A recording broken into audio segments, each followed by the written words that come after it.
Então, boa tarde, pessoal. Hoje é a sétima aula, a nossa sétima aula síncrona, né?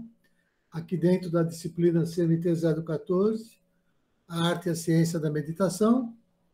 Hoje é 13 de janeiro de 2022 e nós vamos tratar de 3 assuntos. São 3 coisas simples. Primeiro, dentro dessa lógica que a gente vem trabalhando, eu quero fazer uma pequena revisão do que nós já vimos no AVA, que é o ambiente virtual de aprendizagem da UFRJ. Depois, nós vamos apresentar superficialmente, né, o que é a aula assíncrona desta semana. E, finalmente, o assunto aqui na aula síncrona, agora, eu vou querer trabalhar sobre uma coisinha que eu já comecei assim a sugerir nas aulas anteriores, mas não tinha ainda mencionado. E a palavra-chave, ninguém precisa guardar, eu é que preciso, porque isso me ajuda a estruturar o meu pensamento. Mas a palavra-chave é Divya Chakshus. Divya Chakshus, né? Quer dizer visão espiritual. Então, a ideia da gente fazer meditação é a gente desenvolver um certo olhar privilegiado, né, sobre a realidade, aquela visão iluminada, né, como a experiência do Senhor Buda, ou como um vídeo que um amigo muito especial me enviou hoje, do poeta Rumi, né, aquela visão que te permite olhar para a realidade de um olhar amoroso. Então, esse é o nosso tema de hoje, só isso. Para a gente falar um pouco do que nós já vimos, vocês percebem que eu venho repetindo, porque eu preciso ter muito forte essa espinha dorsal. Porque quem conhece a espinha dorsal, depois dialoga com todo o resto que aparecer, todas as formas de meditação, os termos, os textos, que a gente compreende essa grande ideia. Então, todo o meu trabalho é esse, tornar isso familiar. Se eu conheço a espinha dorsal, eu conheço um pouco os textos, de onde elas vêm, então eu já conheço um pouco da própria história desse desenvolvimento e até o que significam esses textos, né? Então, assim, muito rapidamente, e como é que nós fomos apresentando essa espinha e, ao mesmo tempo, preenchendo esse corpo, né? Assim, com uma série de vídeos, textos de colegas e tudo mais, para que a gente formasse mesmo um corpo, com uma espinha, mas com seu tecido e tudo mais, né? Então, tudo isso está lá no AVA, que é o ambiente virtual de aprendizagem da UFRJ, e hoje eu vou compartilhar muito rapidamente, só para a gente lembrar, até porque essa semana já tem o questionário das semanas 4, 5, 6 e 7. Esse é o questionário, talvez assim, o mais trabalhoso, né, antes do questionário final. Então, vale a pena a gente dar uma olhadinha assim, ainda que rapidamente. Deixa eu compartilhar, então. Eu vou compartilhar, deixa eu ver o que é melhor aqui.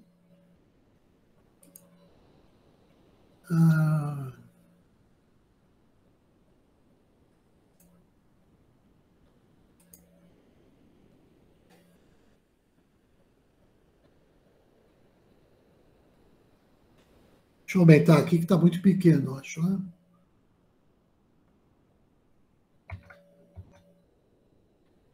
Então, só para a gente ter uma ideia, aqui, né? O nosso sumário, está tudo numa folha corrida, nossa disciplina inteirinha está aqui. E nós já avançamos aqui até a aula 6. Hoje vai ser a aula 7, né? Então, para quem... Só para a gente lembrar, né? Todas as aulas síncronas, depois eu fui colocando aqui, a gente está adicionando, né? Então, percebe que até a aula passada já está aqui, a aula do dia 6. Então, a gente começou introduzindo a matéria, né? O vídeo introdutório, o vídeo de abertura, também o vídeo do Festival do Conhecimento, apresentei o livro-blog, e daí a gente saiu avançando para a primeira prática de meditação, a gente pode chamar assim, que seria a posição, a postura do morto, né? A prática de Shavasana ou de Yoga Nidra, como querem alguns, né? E já começamos a ver isso, que são os Vedas. Eu falei, para entender a espinha dorsal. O que são os mantras, o que significa a metáfora dos dois pássaros. É interessante a pessoa praticar meditação há muitos anos e não saber o que é isso, né? É até o caso da gente perguntar qual é a qualidade da meditação se a pessoa não tem consciência dessa origem ainda, dessa história, né? Então, eu lembro que eu pedi para vocês verem aquela questão da sincronização dos metrônomos, né? Que é para dar a ideia de criar uma egrégora. Nós falamos aqui que é importante. Por isso que seria importante as atividades presenciais, muito mais do que as atividades assim online. Mas mesmo aqui, com certo esforço, ainda que somos poucos, a gente consegue criar esse ambiente, né? Então, foi isso. A segunda aula tem os meus vídeos que já estavam introduzindo a matéria. Então, está lá, né? O que são os Vedas, o que é Saksi, ou seja, que é a ideia. Saksi quer dizer testemunha. Então, daqueles dois pássaros, é aquele pássaro testemunha, né? Que representa aquilo dentro de nós que a gente está em busca de alcançar, né? De buscar a unificação.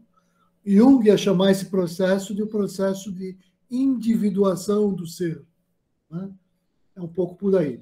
Uma outra parte de meditação, aquela meditação para quando a gente está num ambiente externo, mais estressado, ou de trabalho, a meditação minuto.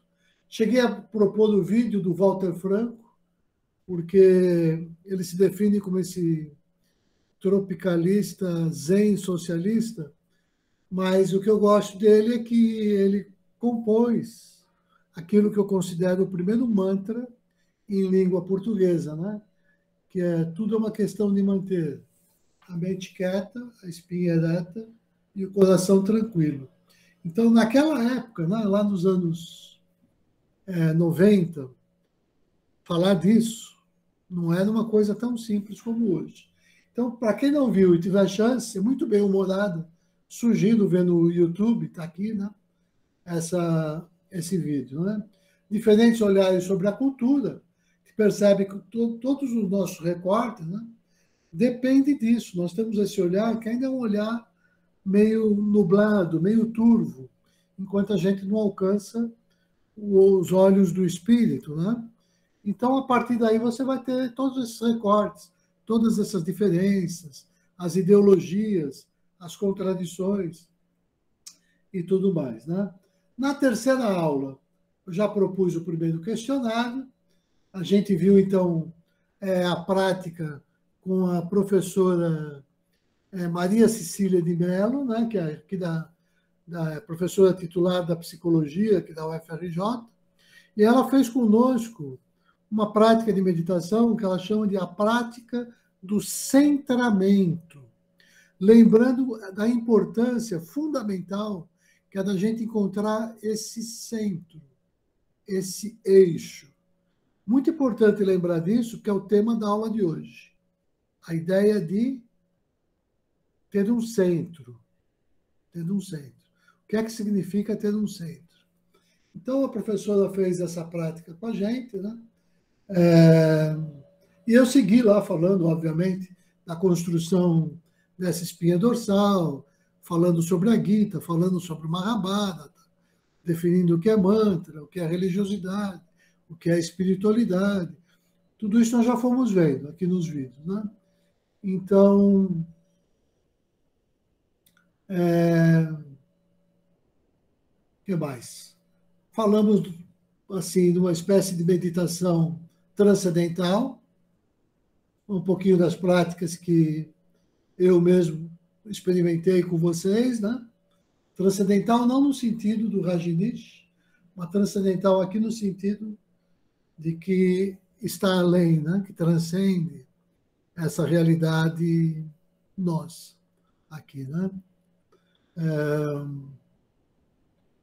Bom, seguir falando do Mahabharata e da Bhagavad Gita, né? Está nessa metáfora aqui, né? O Mahabharata tem uma história que está sendo contada, e dentro dessa história do Mahabharata, lá no palácio, o rei cego, e aqui o seu serviçal, o serviçal conta para o rei cego uma outra história, que é a história da Bhagavad Gita. E a Bhagavad Gita, que é essa carruagem, tem dois personagens, Krishna e Arjuna, né?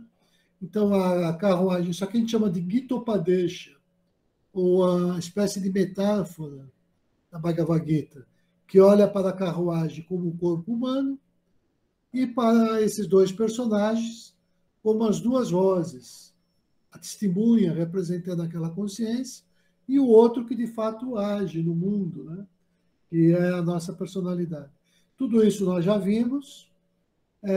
Daí eu seguia começando a apresentar o outro lado, porque esse olhar é um pouco mais ligado à tradução que a gente chama de ástica, né? Nós também já vimos o que é isso, ou a tradição que afirma a verdade das escrituras védicas. Aí nós começamos a ver algumas linhas que surgiram do budismo, ou da tradição nástica, ou seja, aquelas que negam as verdades das escrituras védicas. E aí nós vimos, então, a entrevista com o Jon Kabat-Zinn, falamos disso também na aula passada, né? Que foi quem introduziu o Mindfulness, praticamente ele que definiu esses protocolos de Mindfulness. Então é importante poder falar com o criador, né? Falei mais sobre esse caminho do coração, que é o caminho da metáfora da Bhagavad Gita, né? Tudo que a Bhagavad Gita fala é sobre essa unificação dos dois pássaros, né? Então, como é que eu faço a meditação aqui? Com a minha mente concentrada entre as sobrancelhas, aqui a gente chama que fica essa visão espiritual, né? E aqui eu imagino, está chegando naquela luz que vem do coração, e aí ela ilumina a mente e obtém aqui a unificação dessas duas instâncias. Então, eu concentro o pensamento aqui. Essa é a ideia, quando eu falo de coração metafórico, não é esse coração físico, né? Claro que a gente pode fazer 1000 paralelos, mas a ideia desse coração que fica no chakra cardíaco, como eles dizem, né? No anahata, que é daqui que você recebe essa luz que ilumina a razão, né? Então, nós já vimos também sobre isso. Eu taquei a entrevista com o Jon Kabat-Zinn, alguns textos, e aí nós seguimos falando da neurociência, quinta aula que eu estava comentando hoje, um pouco antes de começar a aula, sobre o professor Tiago Arruda, né? Aqui da Faculdade de Medicina, e a gente já começou a brincar, porque toda essa parte, quando fala em Mahabharata, espiritualidade, isso se dá no concreto, na dialética do concreto. Tem implicações para a espiritualidade, para todos os campos do saber, inclusive para o campo político, né? Então, eu já comecei a brincar aqui, né? Apesar de estar em inglês, eu achei essa piadinha tão interessante, por isso eu coloquei aqui, né? Que é a mãe falando para o filho, né? Não joga a comida no chão. Eu não estou jogando. Eu estou vendo você fazer isso agora. Não, você não está. Quer dizer, essa espécie de coragem, né? Que define os políticos bem-sucedidos é a coragem de negar a evidência mais óbvia que salta aos olhos de todos, né? E a gente, às vezes, acaba convencido por ele, né? Então, é aquela briga. Caramba, eu estou criando um político, né? Quer dizer, com essa astúcia, nesse mau sentido da política. Porque a política tem que ser redefinida, como a gente vai ver ao longo desses textos, em outros termos. A gente vai falar um pouquinho, já falamos na aula passada, e hoje vou falar um pouquinho também, né? Então, tá aí. Ela tem que ser redefinida em termos dessa espiritualidade laica do coração. E quando eu uso o termo laico, eu não quero dizer descolado, ou eu não quero dizer descolado de qualquer entendimento religioso. Pode também, pode derivar de lá. Laico só quer dizer que é uma visão universalista, né? Que não é sectária, que não está presa ao entendimento dogmático de uma ou de outra instituição. Ela é laica nessa pretensão de alcançar a todos. Não quer dizer que ela seja profana ou que ela negue os valores do espírito, do coração. Em alguns casos pode chegar até aí, mas não necessariamente, né? Então, laico aqui é só isso, nesse sentido assim para a gente. Então, eu falei também aqui a outra metáfora, né? Com relação aos condicionamentos que a gente obtém pela tradição, pelos costumes, né? Então, eu não vou repetir aqui, mas vocês lembram que a historinha do macaco que tomava um banho quando tentava pegar a banana e você dá um banho de água fria nele, ele vai ficando com medo de subir, e embora você troque os macacos, vai chegar uma hora que você trocou todos os macacos. Nenhum deles tomou banho de água fria, mas todos eles apanharam quando tentaram subir. Então, ninguém tenta mais. Aí você pergunta para eles, por que não pode pegar a banana? Ele não sabe, ele só sabe que se tentar, ele apanha. Ou seja, aí a partir daí você reproduz, né? É assim que a gente é criado, pela moral, né? E pelo que a gente chamava moral e bons costumes. Por que é assim? Não sei, menino. Ficar quieto é assim porque é. Eu aprendi que é assim e estou ensinando para você. Mas aí um dia você vai questionar, você vai poder criticamente, então, refletir e, quem sabe, até atualizar ou modificar esse entendimento, reformular, manter ou deixar de lado em função da tua própria compreensão, né? Então, isso nós vimos com esse exemplo aqui, do que são os condicionamentos. Opa, desculpa aqui, gasguei. Eu aproveitei para compartilhar também um podcast meu, junto com 2 colegas, né? Do jornal Estado de São Paulo, e que é assim sobre a Bhagavad Gita. E é uma discussão em altíssimo nível aí, né? Porque a gente tem posições distintas, então a gente estava ali, era uma tentativa de mostrar com clareza cada um os seus pontos.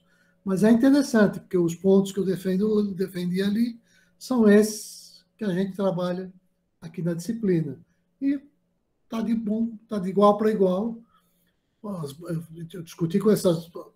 Dilip Londo, posso dizer que é a maior autoridade brasileira em termos de estudos da Índia, seguramente, né? E o professor Lúcio é o maior representante do Bhaktivedanta. Então, são autoridades, assim.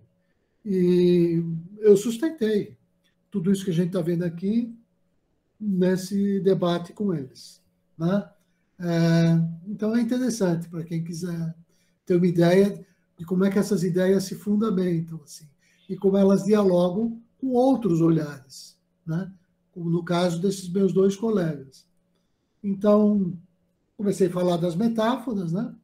Sobre a meditação, e lembra que a alegoria da caverna, como ela também está próxima dessa metáfora, e aí a semana passada eu já falei disso, que existe uma interpretação verdadeira dada pela religião A, uma interpretação verdadeira dada pela religião B, mas o que de fato é verdade é isso. Ou seja, quando as religiões divergem, é porque elas têm uma apresentação no plano, em 2D, do que seria essa verdade, que ela é mais ampla. E ninguém, obviamente, dá conta de abarcar a verdade absoluta. Daí os diferentes olhares.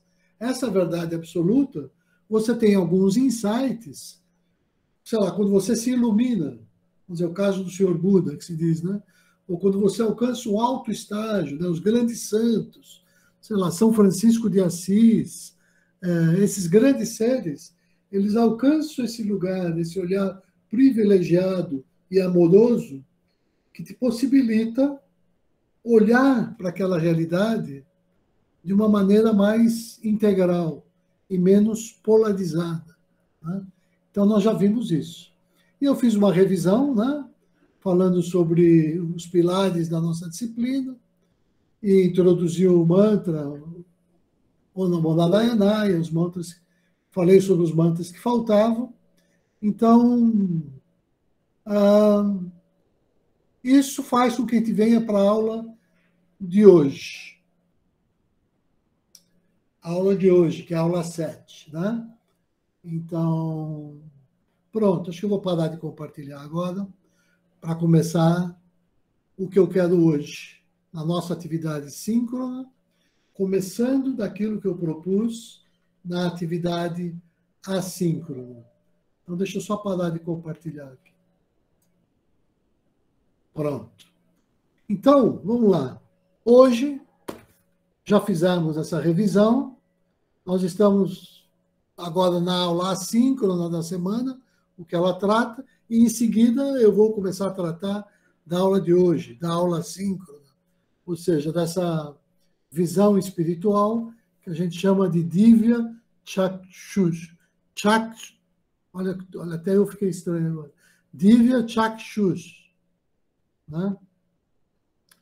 Então, bom, nessa aula assíncrona, quem for olhar a 7ª semana ali na plataforma visual de aprendizagem, né, no ambiente virtual de aprendizagem, que é o AVA, vocês vão ver 2 vídeos sobre mindfulness ainda, muito interessantes. Um sobre meditação corporativa, já que a meditação é uma realidade dentro das empresas mais importantes do mundo, para mostrar o seu papel, a sua importância, a sua eficácia. Então, esse vídeo é com o professor Rodrigo Siqueira, é um bate-papo meu com ele, né? E o outro é uma palestra com um médico, é o doutor Marcelo De Marzo, que fala de medicina e meditação. Eu acho que ele é psiquiatra, não tenho certeza, né? E nessa 7ª semana no AVA, tem um vídeo interessante com a professora Lúcia Helena Galvão. E claro que cada ela fala sobre os princípios da disciplina espiritual. 7 princípios que ela seleciona de acordo com o texto. Então, eu vou fazer uma leitura um pouquinho diferente, mas eu preciso falar disso, porque a disciplina espiritual, sem ela, esquece meditação, vai virar uma caricatura. Por isso que às vezes eu fico preocupado até com a baixa frequência nas aulas, a baixa frequência na realização das atividades que eu propus, porque se a gente não incorporar isso no nosso dia a dia, não adianta, os resultados serão muito pobres, né? Então, quais são os 7 princípios que ela trata e que eu subscrevo com esse olhar um pouquinho diferente? O primeiro princípio, para ela vai falar, de alguma maneira, é isso que ela está dizendo, que é o cuidado com o ambiente mental. O nosso ambiente mental, ele sempre vai acabar refletindo o ambiente do nosso entorno, o ambiente externo, onde a gente se insere, né? Porque isso a gente interfere no ambiente, o nosso humor, tudo mais, né? Então, o segundo ponto que ela lembra é esse foco em torno de um centro de gravidade. Lembra que agora há pouco, fazendo a revisão, eu falei da professora Cecília e da meditação do centramento. É exatamente isso. Aquele exercício da professora Cecília é para trazer isso aqui, ó. Foco em torno de um centro de gravidade. O que quer dizer isso? A gente tem que entender que tudo gira e se equilibra em torno de um centro, né? O corpo físico, o corpo emocional, as famílias, o planeta. Você tanto pode falar do centro de gravidade, que dá balanço para o nosso corpo, né? Todo objeto tem um centro de gravidade, como você pode ir além disso. Você pode lembrar que existe esse fenômeno da gravitação, né? Vamos dizer assim, do mesmo modo que os planetas giram em torno do Sol, as pessoas giram em torno dos líderes. Os devotos giram em torno dos instrutores religiosos. As famílias, os membros da família giram em torno da família, a família da comunidade, a comunidade da cidade, a cidade do país. E assim você vai até o planeta. Então, a gente entendendo o que é esse eixo, entendendo essa lógica, né? Você vai entender, por exemplo, disciplinas como... Teve um padre que desenvolveu, como é que é? Não sei o que familiar. Esqueci o nome agora. É alguma coisa... Constelação familiar. Ou seja, essa ideia gravitacional, de entender como se você entende o teu eixo, se você começa a entender essa constelação, começa a dar sentido para tudo isso. Então, esse é o segundo ponto. O terceiro, né, é a questão da sintonia. Sintonia, que em meditação a gente está buscando, com essa energia do coração, que é uma energia amorosa, não no sentido do amor romântico, mas a energia amorosa nesse sentido dessa energia que nos apresenta como seres interconectados, né? Do mesmo modo que os budistas falam na interdependência, ou que ser é interser. O ser se dá e se define na sua relação com o outro. Então, quando essa relação é amorosa, ela é da melhor qualidade possível. Então, é disso que ele está tratando aqui, amor nesse sentido, que a gente tem com todas as coisas, todos os objetos, com a sociedade, com o país e tudo mais, né? Então, essa sintonia com essa energia é ela que faz com que a gente se sinta bem perto de algumas pessoas. Nós somos atraídos para o centro de gravitação dessas pessoas. Nos faz bem estar perto delas. A gente vai para perto delas, né? Do mesmo modo que nós somos repelidos por outras pessoas. A gente pode sentir até medo, né? Por quê? Porque tudo é energia. E quando a gente entende essa energia e se aproxima da energia do coração, a gente passa a dominar todo esse funcionamento. Porque é essa sintonia com certas faixas de energia que cria os ambientes e que forma o nosso centro de gravitação, daí as egrégoras. Então, em outras palavras, é isso que como é que chama, essa filósofa, a Lúcia Helena Galvão, está tentando falar. Aí o quarto ponto que ela traz para a gente, está lá no videozinho, né, compartilhado no AVA, é a harmonização das polaridades. Esse é o nosso tema de hoje também. Isso é muito importante, né? Nós discutimos isso já no último encontro, que é aquela ideia que eu falei há pouco, inclusive. Você tem a percepção de um certo corpo conceitual de qualquer matéria, quando é a partir do coração, você percebe, na nossa metáfora, em 3D. Você vê o objeto inteiro. Agora, quando a tua visão está nublada, desconectada do coração, você percebe em 2D. E aí que está o problema. Aí você defende a tua posição só com a tua mente analítica, argumentativa, desconectada do coração. Aí fica alguém com uma posição 2D de um lado, outro com a posição 2D polarizada no outro extremo, e jamais vai existir uma posição de síntese, né? Até porque um e outro lado vai exigir dos outros, sempre isso. Você tem que se posicionar. Não existe neutralidade. Para essa visão desses cegos, não pode se falar numa outra posição que não seja essa de tender para um dos dois lados. Porque não existe a neutralidade. Sim, não existe a neutralidade, óbvio que não. Mas existe a visão em 3D, que supera a visão de um e de outro, mas que subsume, que sintetiza, que harmoniza os pontos positivos de ambos. De ambos. É possível essa harmonização, né? Que é o que os grandes seres alcançaram. Por isso que eles tentaram trazer essa mensagem para a humanidade. Né? Não são só religiosos. É o caso de Sócrates, é o caso que é o que Platão procura falar com a alegoria da caverna. É o caso do Oriente, sei lá, do Senhor Buda, do Senhor Krishna, de Lao Tse, na China, ou do Senhor Jesus, Moisés, né?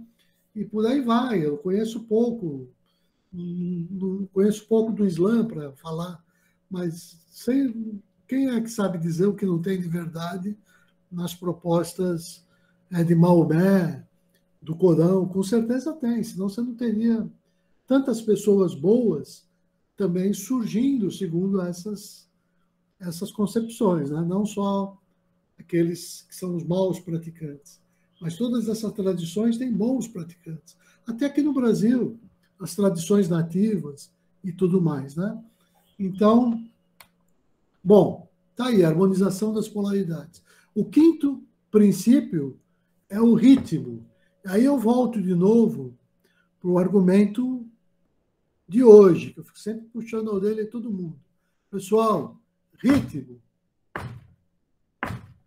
constância na disciplina, mesmo ante as adversidades. Você tem que dizer, eu me propus a fazer isso, eu não vou desistir, eu não vou falhar, eu vou levar em frente. Né? Então, aliás, essa é a ideia do mantra, né? Ou seja, aquela repetição rítmica. Né? Então, esse é o quinto princípio, você precisa de ritmo em tudo que você faz na vida. O sexto é o princípio de causa e efeito, né? Ou seja, para a gente entender tudo isso e dar valor, dar sentido para tudo isso, é isso que a gente chama de princípio de causa e efeito, ou lei do karma, né? Que é o que nos permite aprender um pouco sobre o futuro antes que ele chegue, como fala a Lucilena Galvão. É o princípio que nos orienta na forja do nosso futuro. Porque, como fala o Fernando Fratani, né? As sementes que nós plantamos hoje, nós colhemos no amanhã. Por isso, sejamos boas sementes nós mesmos, né? Para que nós colhamos no amanhã uma vida de harmonia, de paz e de luz. Esse é o sexto princípio. O sétimo é a capacidade de identificar a voz do coração nas manifestações de pensamentos e sentimentos. Quer dizer, vou dar só um exemplo aqui que fica claro. Todo mundo, a gente defende aqui que o certo é seguir a voz do coração. Então, por exemplo, o Mahatma Gandhi orientou a sua vida pela voz do coração. Olha que coisa bonita. Mas agora eu vou te mostrar um olhar crítico, como isso não é simples. O assassino de Gandhi, quando perguntado para ele por que ele matou Gandhi, ele respondeu: eu estava seguindo a voz do meu coração. E agora? Então, daí a importância desse sétimo princípio. É possível identificar a voz do coração, para que a gente não caia vítima dessas ciladas e armadilhas, né? Dos tolos, ou seja, que são igual a esses golpes, né? Da internet e tudo mais, né? Onde você prepara e a pessoa cai. Então, nessa jornada espiritual, também tem isso. As pessoas se enganam, né? E o que nos garante, existem certas coisas que nos permitem identificar o que é essa capacidade de afinar o nosso rádio no dial para ouvir a frequência que a gente sabe que vem do alto. Então, toda disciplina espiritual é esse treino. Mas se eu nego a disciplina espiritual e faço com uma mão e desfaço com a outra, essa minha capacidade se perde. E aí eu sou vítima, obviamente, de todo tipo de malfeitor, que pode se apresentar, inclusive, como um instrutor religioso inescrupuloso, que tira vantagem da minha ignorância ou da minha ingenuidade, né? E ao invés de me ajudar, ele se aproveita de várias maneiras. Mas então o importante é isso aqui, tá? Então aqui os 7 princípios. Então, em suma, toda a essência da arte, da ciência, da meditação já está dada. Agora, o que a gente precisa é praticar e ir aperfeiçoando, um pouco a cada dia, para que essa disciplina vá promovendo esse gradual desenvolvimento dessa visão espiritual que me permite identificar também, né, a visão nesse sentido amplo, né, e aqui me permite até saber qual é a escuta verdadeira do coração. Então, é disso que nós vamos falar um pouquinho agora, né? A gente já vem há algum tempo trabalhando, eu vou remeter de novo à metáfora, essa metáfora geométrica, só para a gente ter de onde começar, de onde partir, tá certo? Então eu vou compartilhar aqui mais uma vez, só me dá um minutinho, deixa eu separar aqui o que eu quero compartilhar, deixa eu aumentar essa figura que está pequena, aqui tá bom, agora vamos compartilhar. Está aqui.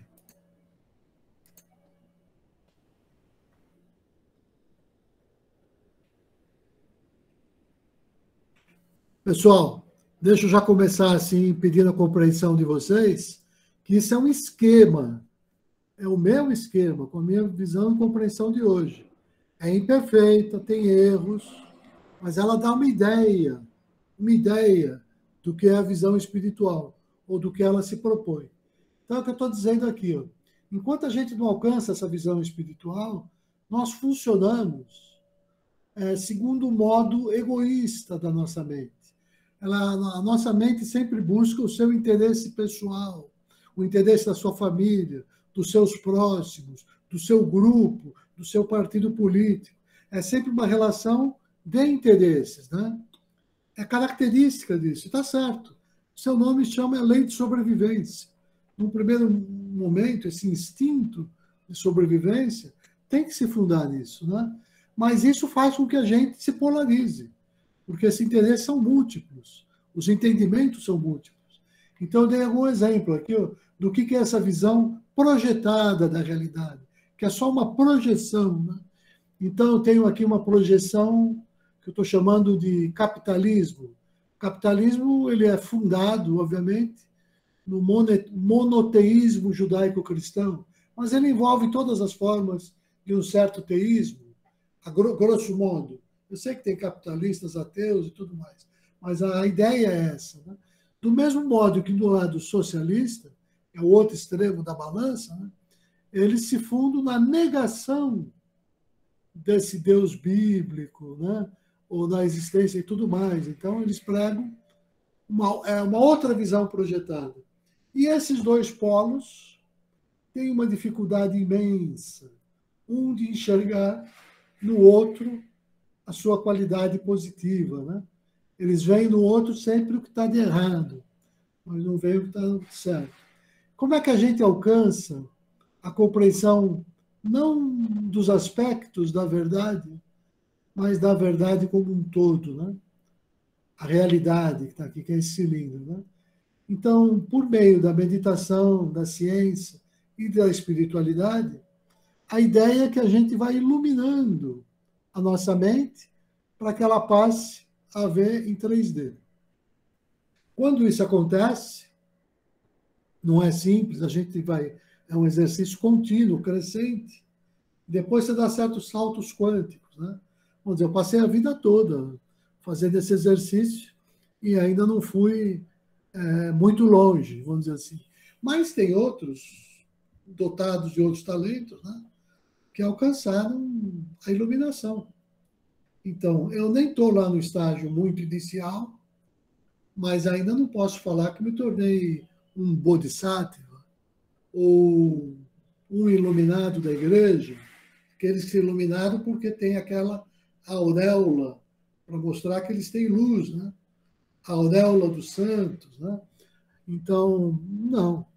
Mas, ou seja, mas o caminho é esse, para a gente ver em 3D, né? Então, é por meio da arte, da ciência da meditação, que a mente.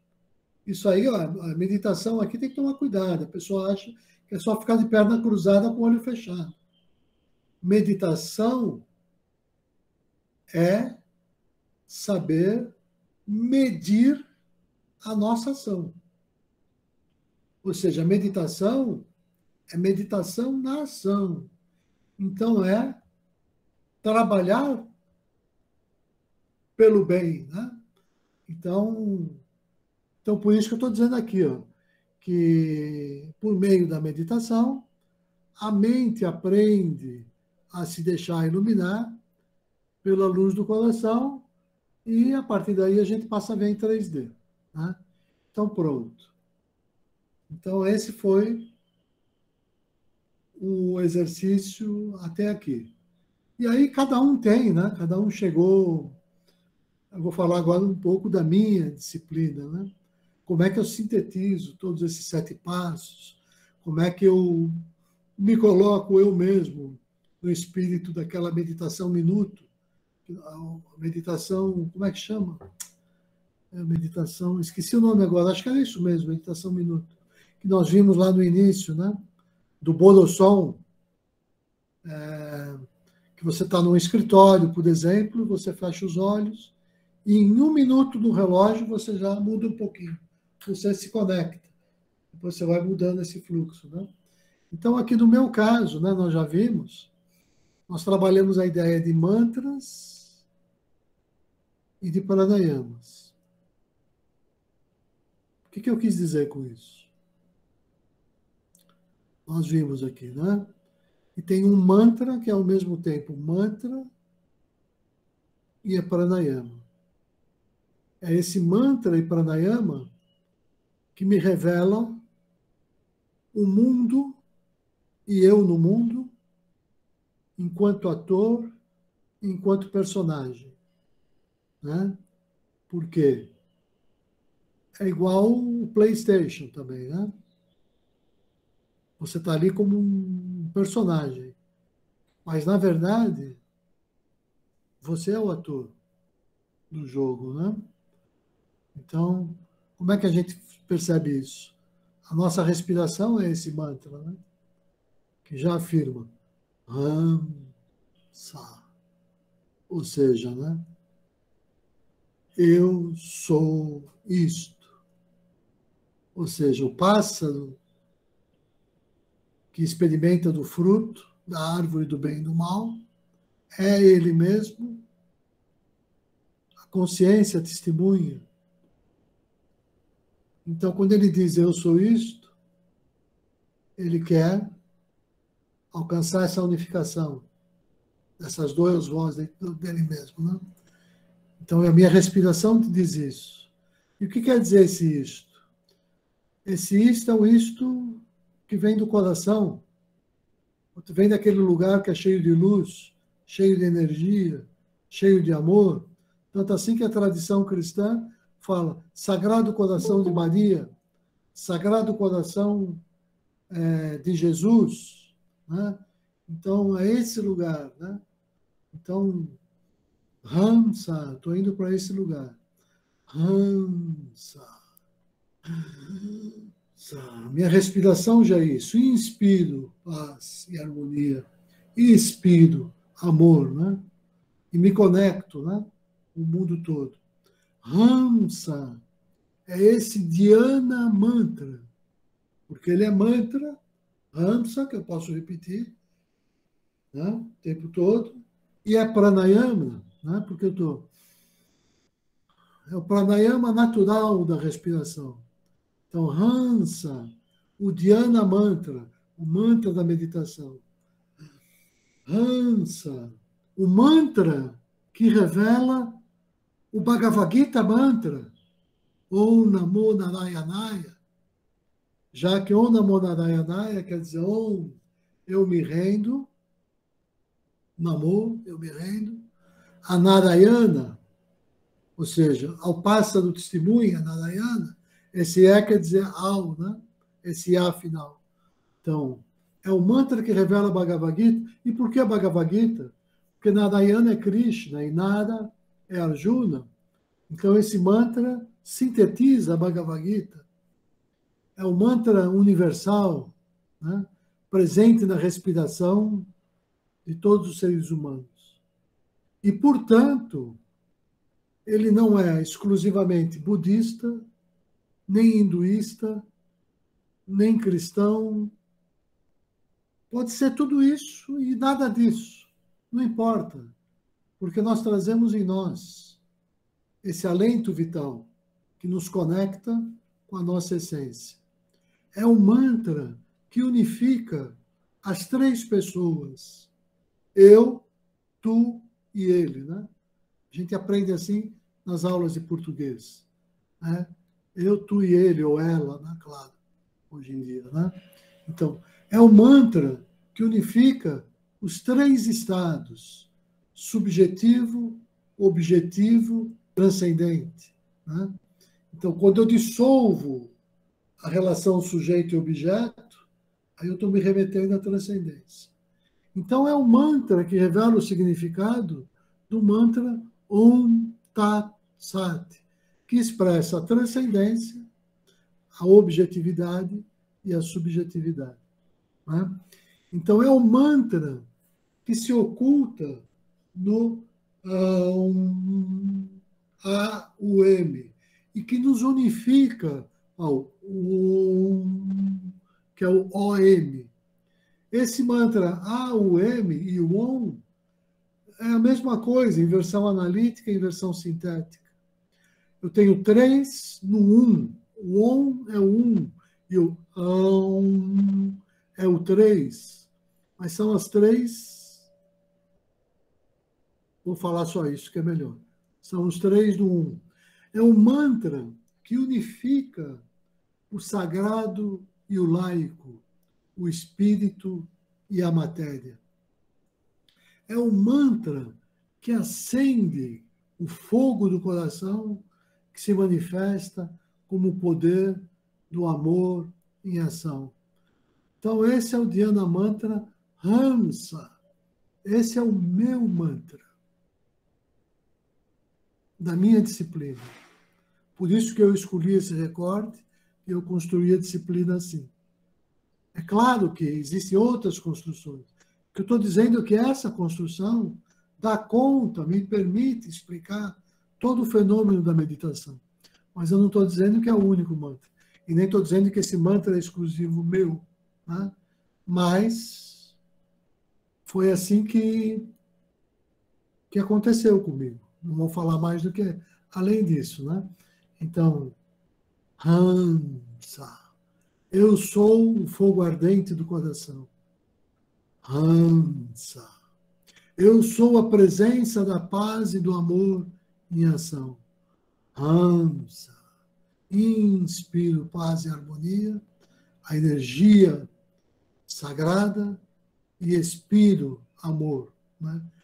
Essa energia sagrada que no homem, né, se torna Shraddha, que foi o tema que eu estudei. Daí toda essa arrumação que eu estou fazendo, né?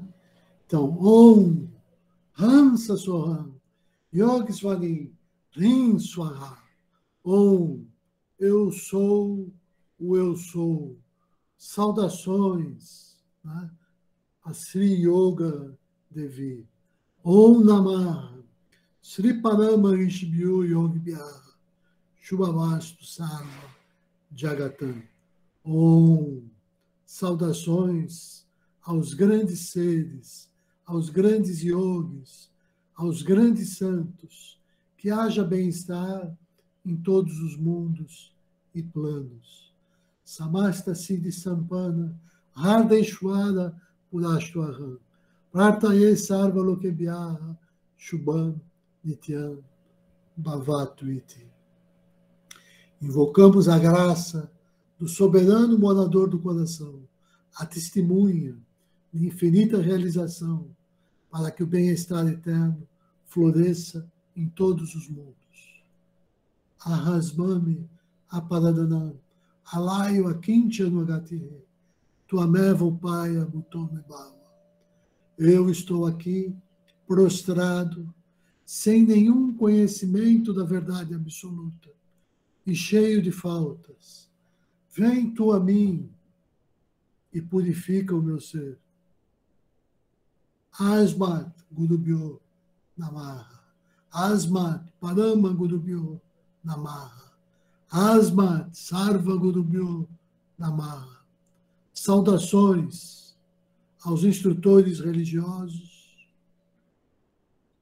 Saudações aos instrutores dos instrutores religiosos.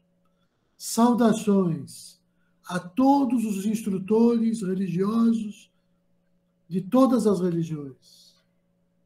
Om Namo Naraya Naya.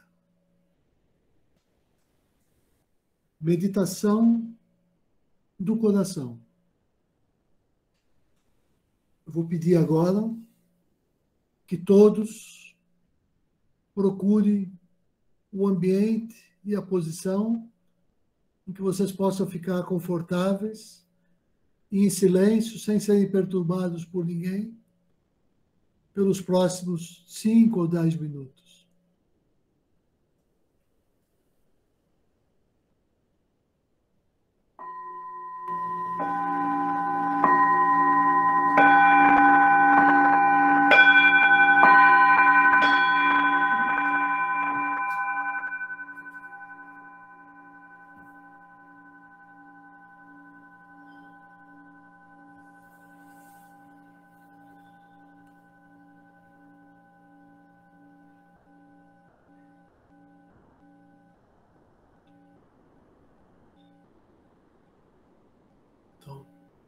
Sentados, em uma posição confortável, com a coluna ereta e o corpo totalmente relaxado, os olhos fechados e os demais sentidos externos controlados. Concentremos-nos em nossa própria respiração. Concentremos-nos com o pensamento entre as sobrancelhas.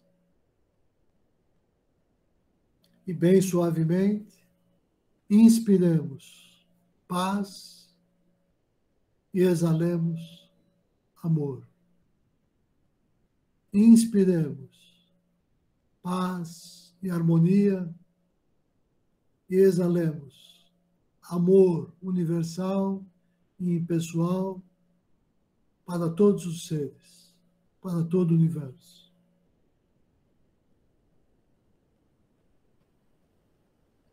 Com o pensamento concentrado entre as sobrancelhas, imaginemos aí a pura e radiante centelha de vida, a chama, o fogo que reside em nosso coração. Imaginemos aí um ponto de luz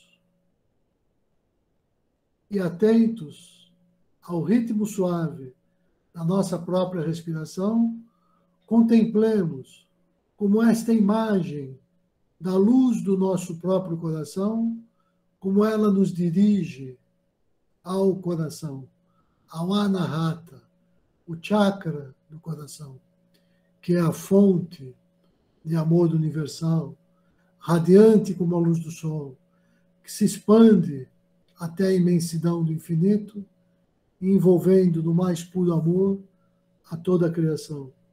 Nós nos tornamos esse ponto de luz entre as sobrancelhas. Nós nos imaginamos como esse ponto de luz no universo infinito. Esse ponto de luz que irradia luz e que se integra com todo o infinito. Pensemos que estamos em sintonia com essa energia primordial de onde surgiu o universo. E simplesmente permaneçamos assim por alguns minutos. Não importam os pensamentos que vêm, eles vêm e eles vão. Nós simplesmente retomamos o foco, concentrando o nosso pensamento nesse ponto de luz que somos nós mesmos. Esse ponto de luz que nós vemos refletido entre as sobrancelhas. Esse ponto de luz que nos tornamos nós.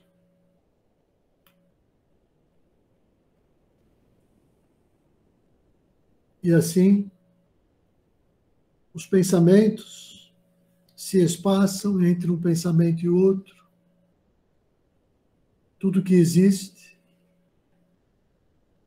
é esse vazio iluminado por essa luz. Permaneçamos assim por alguns minutos.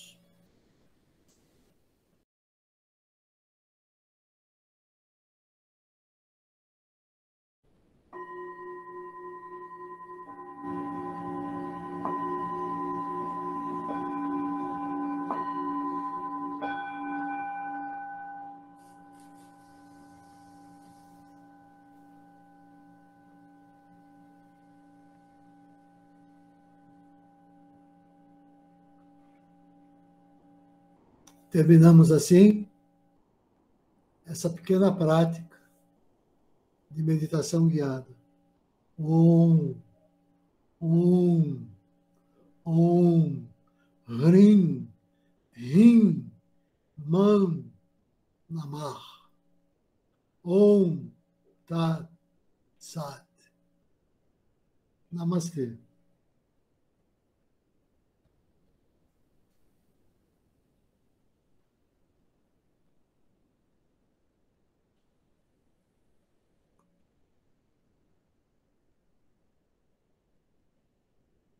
Então, bom, hoje era isso que eu tinha para compartilhar com todos. Não tive nem a chance de falar com o professor Mário, que hoje eu pretendia fazer esse exercício com vocês, né? E que a aula poderia ser mais curta, mas mais curta porque nós já temos material suficiente. Então, o que a gente precisa é de posse dessas ferramentas, né? Exercitar, treinar. E da minha parte, eu terminei e queria saber se alguém gostaria de comentar como se sentiu, se tem pergunta, se tem dúvida sobre a prática, sobre a nossa aula de hoje, ou sobre o que quiser. Pode falar, Eduardo. Opa, tudo bem, professor? Tudo bom. Eu queria fazer uma comparação que eu achei interessante, que você falou sobre exercitar o uso, né, dessas ferramentas que a gente já obteve, e você também falou sobre constância, sobre fazer o uso, né, de todas essas ferramentas básicas na nossa rotina.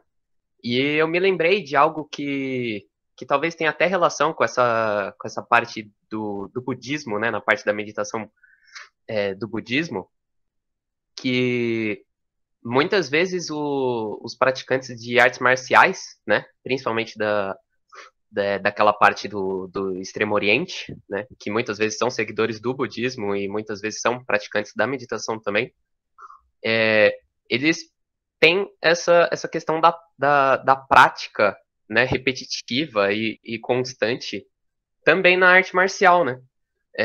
Um dos fundamentos da arte marcial, não como luta, mas como arte em si, é o fato dessa repetição constante das partes básicas, né, dos fundamentos em si. E muitas vezes os grandes mestres são aqueles que conseguiram realmente alcançar um altíssimo nível nas questões básicas. E eu achei muito interessante conseguir assimilar essa informação muito bem aí com o contexto. Eu agradeço muito o seu comentário, né? É certíssimo. É assim mesmo com as artes marciais, porque ela tem esse fundamento também de ser uma prática assim espiritualista, né? E eu pergunto para você e para quem mais for falar, né, com toda a liberdade, que eu vou editar esse vídeo e vou subir para o YouTube, né? Se eu posso manter a sua fala ou se ela fica só aqui para nós. Se você quer que eu deixe o seu comentário, você quer que eu tire Não, depois? pode deixar, com certeza. Se enriquece a aula, se você acha que enriquece a aula, pode com certeza deixar. Não tem problema nenhum. Tá bom, te agradeço, Eduardo. Alguém mais gostaria de falar?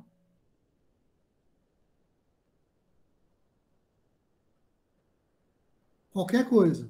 O Rubens, Fernando.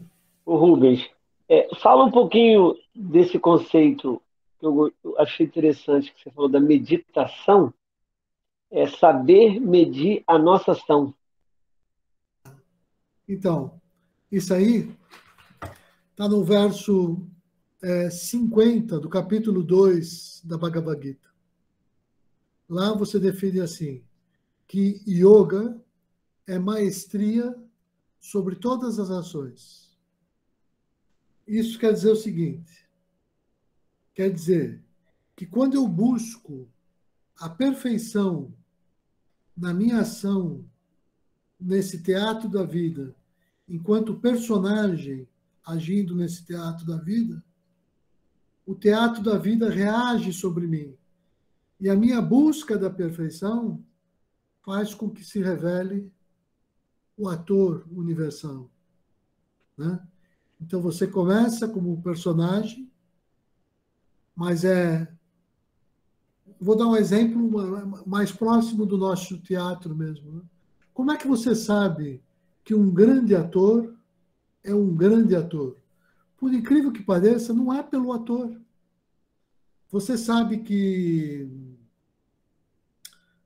sei lá, Fernanda Montenegro, que todo mundo diz, né? Que ela é uma grande atriz pelos papéis onde ela foi personagem. Então é a personagem atuando com perfeição que revela o ator, a atriz. Então, enquanto a personalidade, enquanto esse ser encarnado age com perfeição, buscando a perfeição, ele revela em si próprio e no outro a presença de Deus. Por isso que, por exemplo, Jesus dizia, né? Quando você for curar um doente ou ajudar uma pessoa, é a mim que você está ajudando. Porque nesse ato de agir com compaixão, com perfeição, você revela o sagrado das coisas, que é essa ideia de samsara e nirvana, inclusive, né? Oculto no mundo está o sagrado. E esse sagrado se revela para cada um em conformidade com a qualidade da sua conduta e das suas ações. Não sei se te respondi. Uhum, respondeu sim. Eu queria te fazer uma colocação e ao mesmo tempo uma pergunta, mas vamos lá. quando você fala da unificação dos dois pássaros, eu poderia dizer que, quer dizer, a gente pode trabalhar esses pássaros com várias coisas, como até ao longo do curso eu fui trabalhando, né? Mas eu poderia dizer assim, que um pássaro é a razão e o outro é o coração.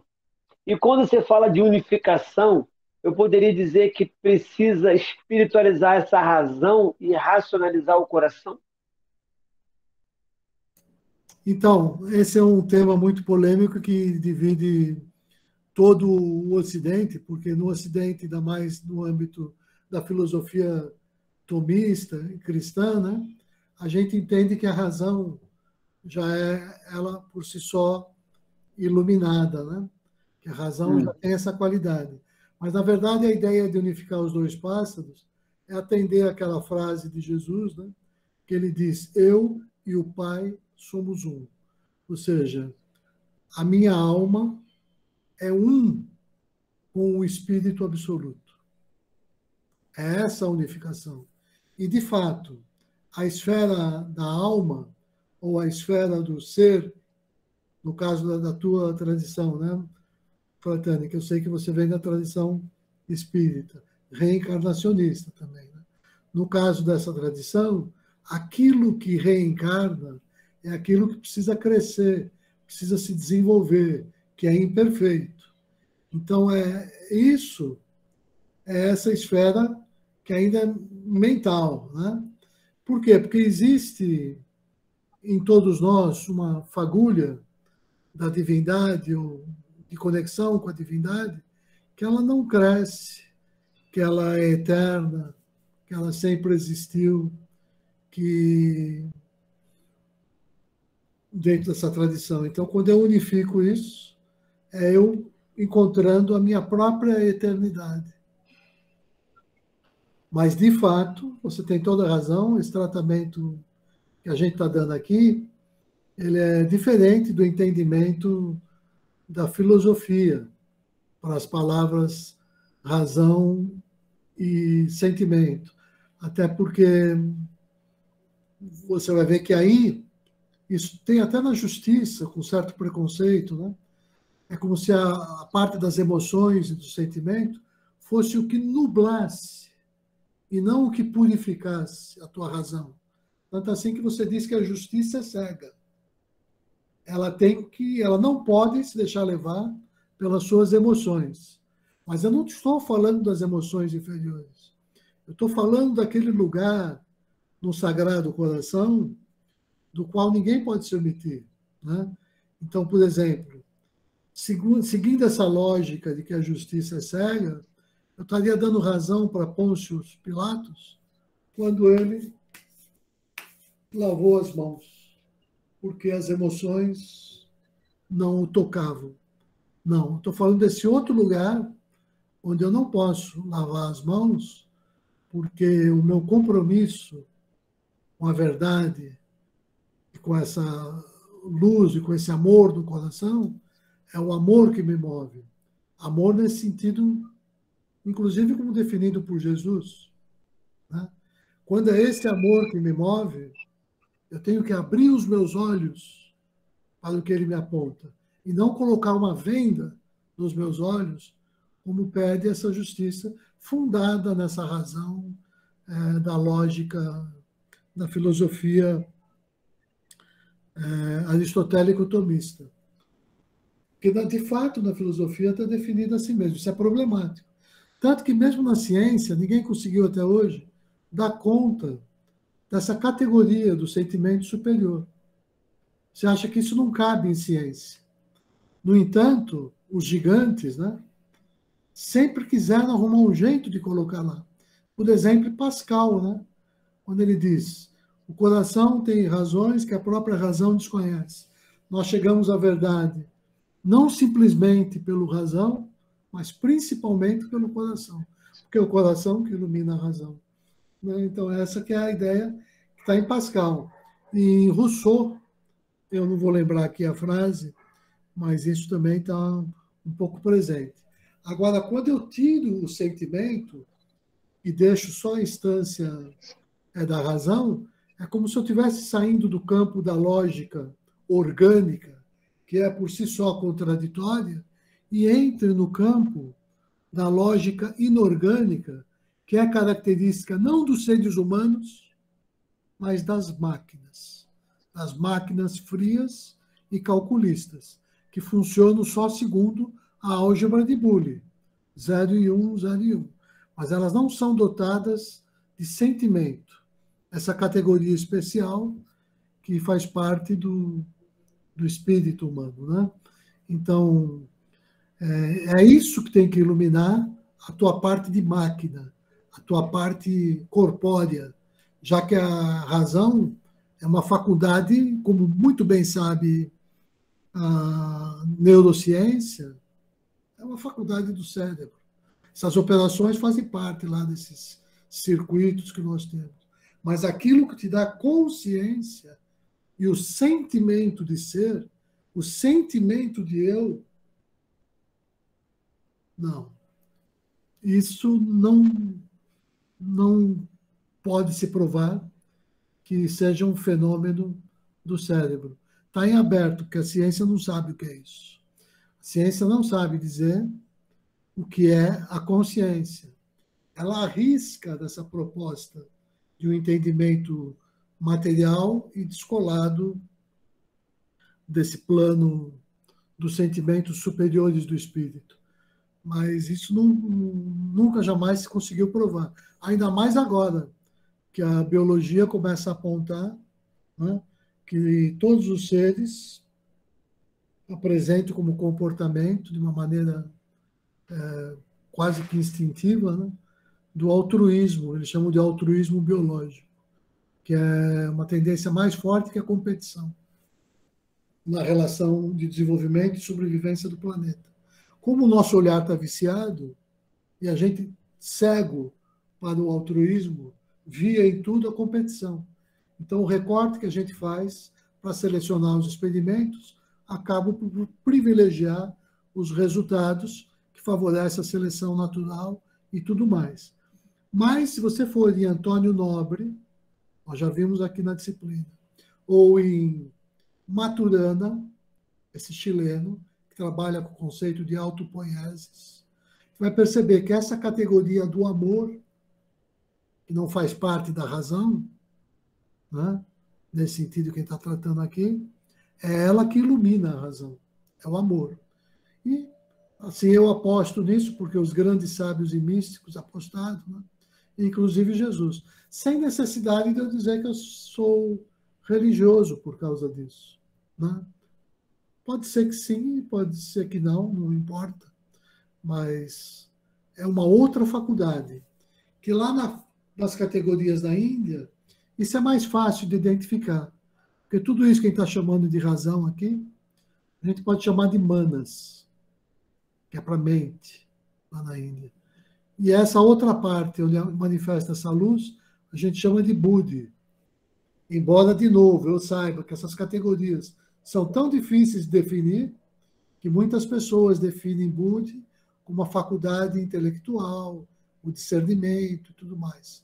Mas não é, para mim, na minha experiência. Vai ainda além. Buddhi é o que o senhor Buda, né, me manifestou a luz de Buddhi. Então, a luz é consequência dessa energia do amor. Esse fogo que a gente chama do ser vivente, né? Mas posso estar enganado, aí é teoria. Então, a tua objeção ela é totalmente pertinente.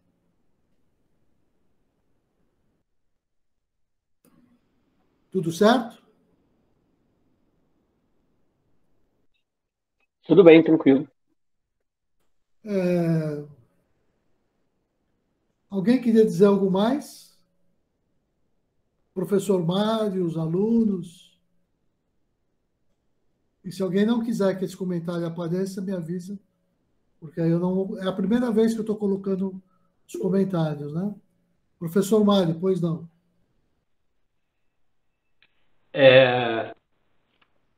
Eu queria acrescentar essa última fala que você estava falando sobre a questão da mente. né? Quando é especificado, né? Estou falando aqui do Yoga de Patanjali, e também tem uma parte que está, se eu não me engano, no Mundaka Upanishads, que é uma parte dos Vedas, um dos livros dos Vedas. Então, ele define que a mente, que a memória é Chitta, e Manas é mente, e Buddhi é o intelecto. E tem um quarto aí, o elemento que seria o ego. Então, o Patanjali, né, que foi o grande mestre que decodificou o Yoga, ele define essa parte, né, da questão, aí até a gente está falando da razão, e uma definição mais especificada da mente humana seria essa definição como sendo a memória como Chitta, Manas é mente e Buddhi o intelecto. E tem o quarto elemento que seria o ego. Então, assim, realmente, para a gente entender essa parte, né, da questão da razão, ela se torna assim, um estudo mais aprofundado, né? Aqui eu tenho uma questão, uma visão apenas do yoga do Patanjali, né, que foi o grande decodificador do yoga, que ele definiu o que seria yoga. E nessa parte aqui ele está definindo que yoga seria a cessação, né, das vibrações das ondas mentais. Aí ele vem e define como a nossa mente em 4 partes. Então, eu só queria deixar registrado isso, que é bem interessante. Outra vez te agradeço muito a observação, né? De fato, Sutra, Yoga Sutra, o Patanjali é o codificador do yoga, né? Agora, esse yoga que a gente está tratando aqui é o yoga da Bhagavad Gita, então não tem problema ele ser um pouquinho diferente, né?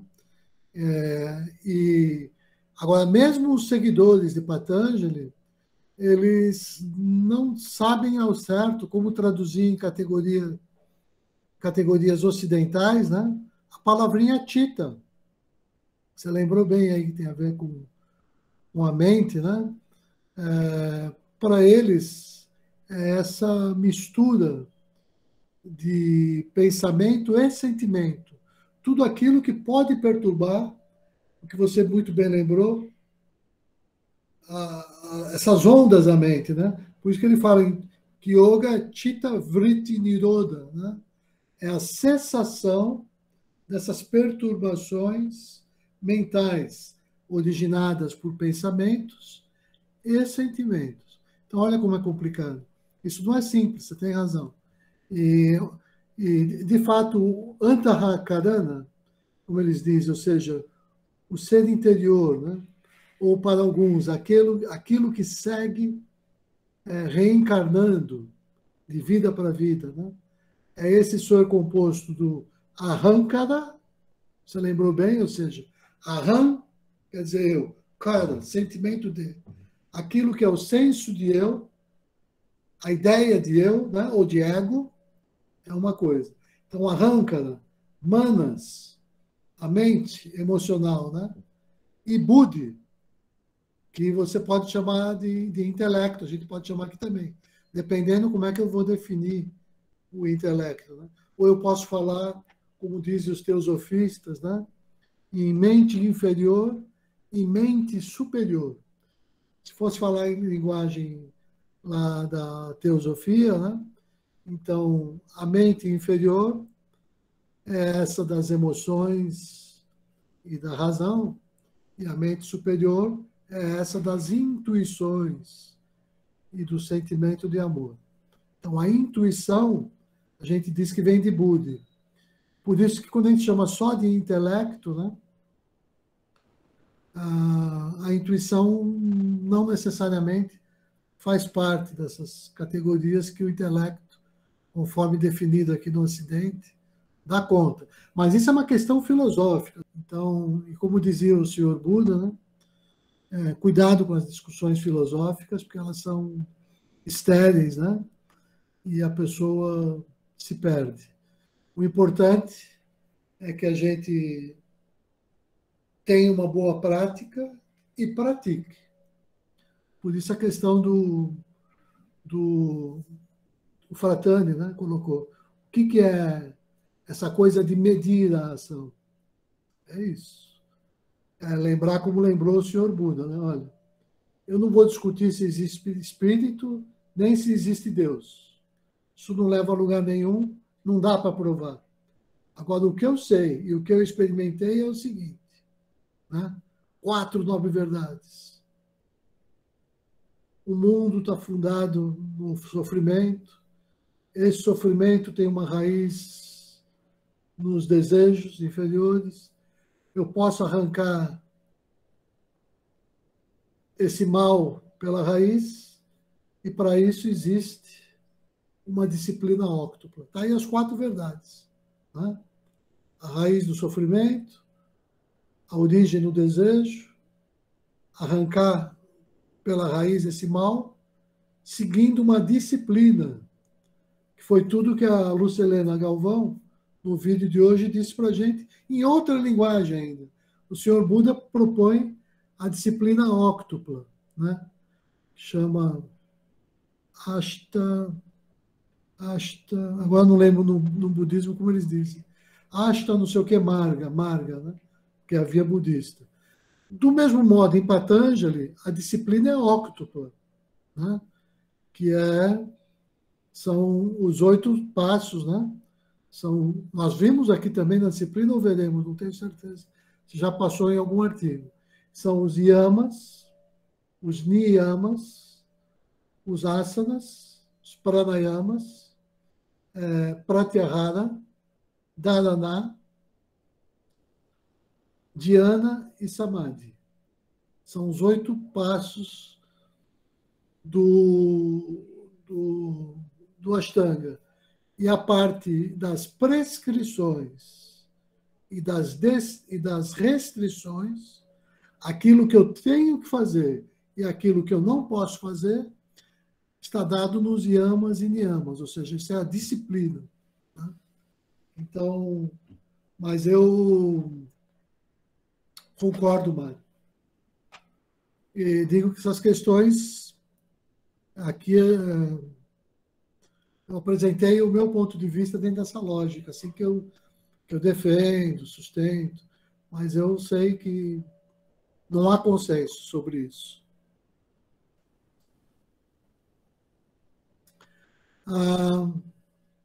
Alguém mais queria fazer algum comentário? Ou o próprio Mário, que é a réplica, não sei. Não, professor, também, apesar, na verdade, hoje eu faço um estudo, como a minha formação é na base do Patanjali, né, dos 8 passos de Patanjali, mas hoje eu já estudo o Dhammapada, o Bhagavad Gita também faz parte dos meus estudos, então, assim, eu também não tenho, hoje, assim, eu não tenho uma linha conceitual, ou, assim, na verdade, os estudos das várias visões, né, que existem, eu procuro estudar, mas eu, assim, eu sou muito aberto, assim, eu não tenho sectarismo, né? Acredito que seja só a forma como eu entrei a esses estudos, que seja única, e procuro sempre abranger, estou sempre procurando estudar outras orientações, né, outras visões. Isso, assim, é muito enriquecedor, porque a gente acaba, na verdade, a própria proposta do yoga é uma proposta acolhedora, onde ela acolhe, não tem nenhuma questão de religião. O yoga ele sofre muita influência do hinduísmo porque ele nasce lá no berço do hinduísmo, mas o yoga ele já nasce bem antes tanto do hinduísmo quanto do budismo. Então, assim, eu abraço, assim, eu tenho assim, aquilo que eu trouxe para mim, né, que eu até normalmente eu também nas minhas aulas eu prego, eu comungo muito com o seu pensamento também, assim, eu tenho uma grande afinidade pelos seus estudos, assim, até uma admiração pelo aquilo que o senhor estudou, por aquilo que você apresenta, mas eu abraço tudo, assim, o yoga, ele nos apresenta essa possibilidade onde a gente pode acolher todos, assim, é muito engraçado, porque até ontem mesmo uma aluna me perguntou assim, vocês celebram o Natal? Eu fiquei muito sem saber respondê-la, porque assim, o yoga ele não tem separação, sabe? Ele acolhe tudo, todas as religiões, todas as visões, sejam elas filosóficas, sejam elas, sim. Outro dia, para você ter uma ideia, outro dia eu estava estudando, eu vi uma recitação do Fernando Pessoa, eu falei, nossa, ele é um ser iluminado, porque o que ele coloca, ele só pode vir de uma pessoa que está em sintonia com essa força divina, com esse eu maior, né, com esse todo. Então, assim, o yoga ele me deixa muita vontade para que eu possa estudar todas as linhas, inclusive todas as linhas de yoga, todas as religiões, e isso é muito gostoso, porque a gente não fica limitado a uma única visão, tá? É isso. E, assim, pode ficar tranquilo que, assim, eu não tenho, assim, da minha parte, nenhuma restrição a essas questões, filosóficas, religiosas, assim, a gente tem uma visão muito abrangente, porque assim, se a gente separa, já deixa de ser tudo. Então, essa concepção, tudo isso que nos foi ensinado é muito rico, porque elas não. O que foi passado para a gente é que para que a gente não fosse limitados, tá? Porque quando a gente separou, fragmentou, já deixa de fazer parte do todo. Então, o que a gente busca é a unidade. Então, quando a gente fica de um lado, a gente deixa metade do outro lado. E o nosso principal objetivo é caminhar em busca da unidade. É isso. Outra vez te agradeço a O oportunidade. Rubens. Só um minutinho, O Rubens. deixa eu só terminar Desculpa. com ele, eu te passo a palavra. O que ele disse é muito importante. Na verdade, ele estava expressando um pouco o que é o pensamento tanto de Sri Aurobindo quanto de Gandhi, né? Porque ele vem da escola de Sri Aurobindo, que se chama yoga integral, exatamente porque integra. E integra no mesmo sentido que o Gandhi quis, quando ele definiu assim a experiência religiosa. Ele disse, enquanto galhos, as religiões são muitas. Enquanto tronco, a religião é uma só. Ou seja, no fundo, tudo vem do mesmo tronco, mas com vários galhos, né? E é um pouco o que ele está apresentando. Agora, desculpa, Fernando, pode falar. Não, era só para duas palavras, resumindo aí o que o Mário falou, que eu gostei muito, é a colocação de Pedro Baldi, a imparcialidade e a universalidade, né? É muito importante.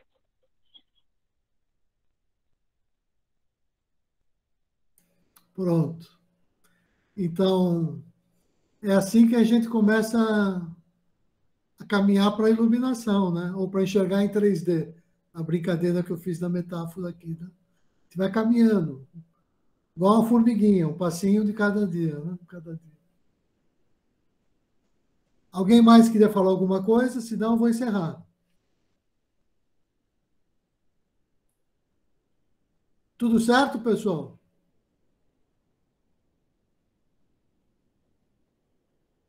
Então, bom, eu agradeço a todos por mais essa oportunidade, por mais essa aula, né? Agradeço aqui o pessoal escrevendo no chat. E, por favor, peçam as pessoas para virem às nossas aulas, né? Assim, não perderem. E se não pôde vir, procure assistir. Essas discussões ajudam, elas compõem um AVA. A gente se vê na semana Rubens, que vem. é bom reforçar que quinta que vem não tem aula, né? Feriado. Reforça isso aí. Isso. Muito obrigado. 20 de janeiro é feriado no Rio de Janeiro. Então, nós nos vemos no dia 27. Tá? Então, bom feriado para todos.